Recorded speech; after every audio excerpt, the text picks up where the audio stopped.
प्यारे देशवासियों, नमस्कार। क्या बुलडोज़र हमेशा गरीबों पर ही चलेगा, अमीरों पर नहीं चलेगा? अमीरों के लिए बुलडोज़र बना ही नहीं है क्या? बुलडोज़र केवल गरीब के लिए बना है।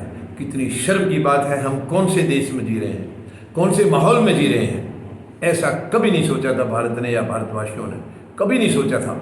जिस वक्त अंग्रेज़ों को यहाँ से भगाया गया था, खदेड़ा गया था, हमारे महान शहीदों द्वारा, उन महान शहीदों ने जिन्होंने 20-20, 21-22 साल की उम्र में अपनी शहीदी दे दी केवल भारत को मुक्त कराने के लिए, भारत को अंग्रेज़ों के चंगुल से आज़ाद कराने के लिए अपनी शहीदियाँ दे दी।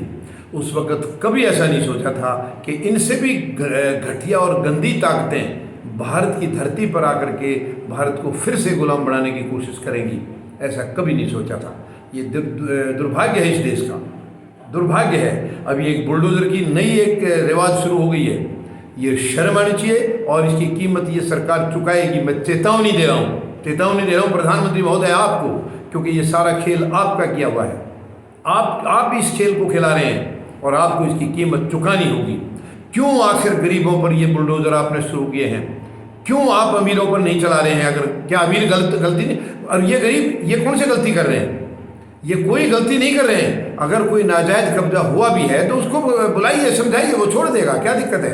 अगर किसी ने लोभ लालच में किया है तो वो कानून के आगे उसकी कुछ नहीं चलेगी। जब उसको बताएंगे वो छोड़ेगा। क्यों बुलडोज़र चला रहे हैं आप? और जो असली अवैध जो काम कर रहे हैं वो तो अमीर कर रहे हैं। क्या उनकी तरफ बुलडोज़र घुमाने की आपकी हिम्मत होगी, आपकी औकात होगी? मैं पूछना चाह रहा हूँ प्रधानमंत्री महोदय, बताइए आप, है आपकी औकात उनकी तरफ चलाने के लिए? क्यों गरीब को मार रहे हैं आप? क्या बिगाड़ा है इस गरीब ने आपका?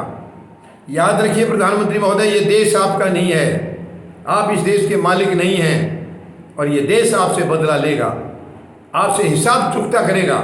वो दिन दूर नहीं है जो जब मतलब नीयत जो गंदी काम करती है तो उसका अंत बहुत जल्दी होता है। आपका हिसाब किताब, आपका लेखा जोखा करीब करीब पूरा हो चुका है, घड़ा आपका भर चुका है। आप तो सबका साथ सबका विकास की बात करते थे, कहाँ गया वो नारा? सारे जुमले साबित हुए आपके। एक आध नारे को तो पार लगा देते प्रधानमंत्री महोदय। सारे के सारे जुमले क्या जरूरी थे? सबको जुमले बना दिया आपने। सबका साथ सबका विकास, सबका साथ लिया आपने। विकास चंद लोगों का किया है, अपना खुद का, अपनी पार्टी का और अपने चंद मुट्ठी भर कॉरपोरेट हाउसेज, उद्योग घराने।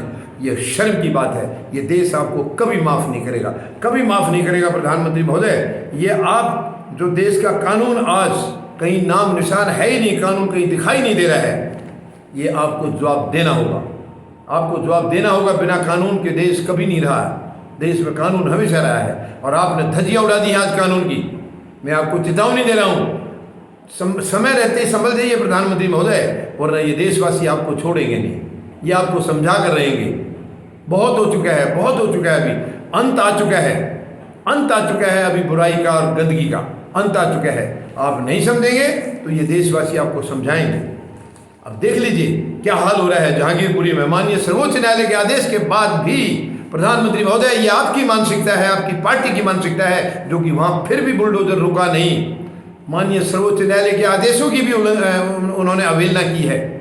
इतनी गंदी मानसिकता कभी भी फलेगी नहीं, कभी फलेगी नहीं। ये तानाशाही की वजह से फिलहाल टिकी हुई है, लेकिन इसका अंत अब बिल्कुल नज़दीक है। अंत नज़दीक है प्रधानमंत्री महोदय। आप इसका हिसाब चुकता करने के लिए तैयार रहिए। धन्यवाद।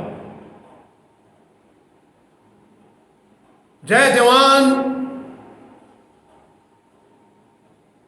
जय किसान,